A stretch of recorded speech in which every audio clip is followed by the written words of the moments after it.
Historiquement Vôtre, l'émission qui remonte chaque jour aux origines d'une tradition, d'une invention, d'un objet. Aujourd'hui, ce n'est pas un objet, c'est un samouraï. Tout à fait.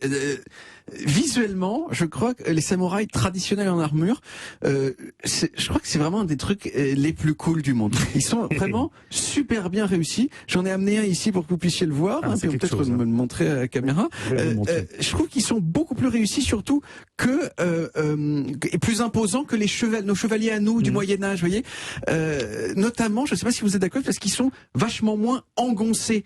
Leur armure de samouraï, elle est faite de plaques de protection qui leur couvrent les membres tout en étant suffisamment articulés pour laisser une certaine liberté de mouvement. Et surtout, ils ont ces casques trop bien qui leur descendent sur la nuque. Alors, pour comprendre ce que sont les samouraïs et d'où ils viennent, je vous avoue qu'il va falloir simplifier immensément l'histoire du Japon au Moyen-Âge. Parce que le Moyen-Âge japonais, comme d'ailleurs je pense le Moyen-Âge partout, c'est hyper compliqué. C'est pas comme l'histoire du XXe siècle, vous voyez, où c'est simple, il y a des pays avec des frontières claires qui se mettent sur la gueule de façon hyper organisée, etc. Non, le Japon du Moyen-Âge, c'est une mosaïque de clans, de propriétaires terriens, d'empereurs, de populations indigènes que les empereurs essayent de soumettre.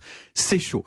Mais disons qu'il y a un phénomène qui se détache assez clairement dans ce bordel irrésumable, et c'est le suivant. Dans le Japon du Moyen-Âge, il y avait un certain nombre de propriétaires terriens très chics qu'on appelait les daimyo. Ces daimyo, je veux dire comme tout le monde, ils aimaient bien qu'on leur vole pas leur argent et qu'on tue pas leur famille.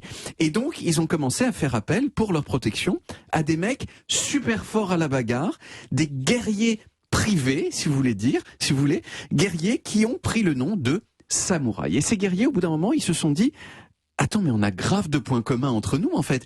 Et ils se sont organisés en une caste régie par des règles très strictes. Règles dont le folklore est encore présent dans nos esprits quand on pense au Japon. Et oui, vous connaissez le Bushido ? C'est un art martial ? Non, c'est un ensemble. Bushi en japonais, ça veut dire guerrier, et Bushido, ça veut dire la voie, le chemin du guerrier. C'est le nom de ce code de conduite, qui comprenait notamment, si vous voulez, un peu comme la chevalerie, les principes de la chevalerie en France. Ça comprenait notamment, à partir d'une certaine époque, le principe du seppuku. Le seppuku qui consiste à se suicider en s'ouvrant le ventre, soit quand on a merdé un peu, soit comme alternative à être capturé par ses ennemis. Au passage, ça m'a toujours paru une façon de se suicider inutilement douloureuse et particulièrement inefficace, mais je pense que c'est peut-être ça fait partie du panache, vous voyez, que ce soit douloureux et inefficace. Vous remettez en cause, vous, David Castello-Lopez, jeune portugais, l'intérêt du Bushido. Nous, on appelle ça le harakiri, mais... Harakiri, ça marche aussi, mais disons que non, en tout cas, si on veut se suicider, il me semble qu'il y a mieux et plus efficace. Non, mais surtout parce que je vois, par exemple, vous enfoncez la lame au début, mais vous avez jamais le temps d'aller jusqu'au bout. Il faut pourtant pour que ça marche. Parce que l'idée, c'est qu'il faut... Si on meurt dès qu'on enfonce. En fait, dans ce cas, on a obtenu le résultat escompté. Le problème, c'est de ne pas mourir. Non, mais il faut mourir vite. En fait, l'idée, c'est de se sectionner. Il y a une aorte abdominale ici, donc on peut mourir très vite. Il faut viser juste, faut aller très profond. Enfin, c'est pas pratique du tout. Donc, les samouraïs, je reviens à mon histoire. Les samouraïs, c'était une caste de guerriers. Et le truc, c'est que quand vous êtes un groupe de gens organisés qui ont des armes et qui savent s'en servir, eh bien, vous pouvez être tenté de prendre le pouvoir. Et c'est ce qui s'est passé. Avec une institution assez originale qu'on appelle le shogunat. Le shogun, pour faire très simple, c'était le chef des samouraïs, une sorte de dictateur militaire. Et les shoguns, ils ont dirigé le Japon pendant 700 ans. En gros, entre le 12e et le 19e siècle. Alors vous allez me dire, parce que vous êtes super cultivé, puis en plus je l'ai un petit peu dit déjà moi-même, vous allez me dire, David, n'y avait-il pas un empereur au Japon aussi et ne doit-on pas considérer que c'était lui le chef du pays ? Bravo, mais oui et non. C'est ce que je trouve le plus intéressant et amusant dans l'histoire du Japon, c'est que en gros l'empereur il est resté au pouvoir, sauf qu'il n'avait pas de vrai pouvoir politique. C'était une sorte de reine d'Angleterre, exactement, qui était là surtout pour faire classe et pour unifier un petit peu spirituellement les gens. Mais le vrai pouvoir politique, la vraie puissance, c'était les shoguns qui l'avaient. Alors qu'est-ce qui a fait que les samouraïs ont disparu ? Eh bien, en gros, c'est l'arrivée des Occidentaux au Japon au milieu du 19e 19e siècle. Vous savez que grosso modo, l'ère Meiji. Voilà, exact. L'ère Meiji, c'était juste après.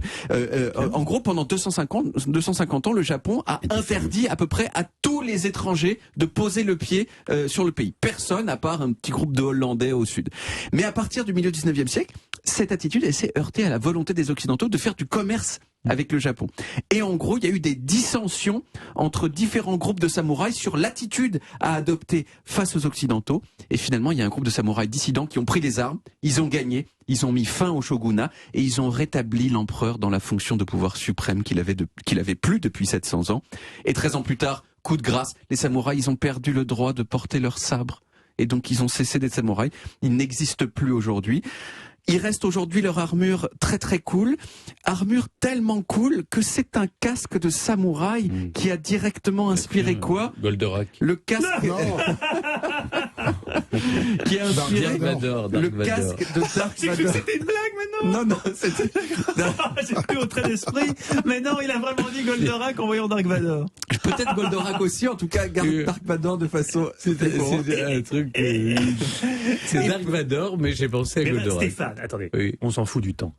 En 79, en 78, Oui. c'est 77 la sortie crois que c'est 17, de la guerre. Vous étiez jeune, vous aviez l'âge de voir ça. Vous vous en Regardé, foutiez je l'ai complètement? vu. Non, je l'ai vu plus Il y tard. avait une reine et tout ça, un Oui, empereur. oui, j'ai vu Palpatine. tout ça, j'ai vu. Et ça vous fascinait pas? Oui, si, j'ai adoré. Mais pas au point de ne pas Il y a- confondre avec Goldorak. Et peut-être Goldorak aussi, hein, j'y pense pas. Mais il y a ça C'est aussi. Goldorak aussi, là, Plus- ça. plus C'est récem- japonais, Goldorak. Plus récemment, Ah bah oui. le chef des méchants dans les Tortues Ninja qui s'appelle Oh oui, c'est vrai. Shredder. Je Pareil, vous montre oui. une photo de Shredder. Shredder en vidéo. Hop, casque de samouraï également. Et voilà, c'est la survivance des samouraïs.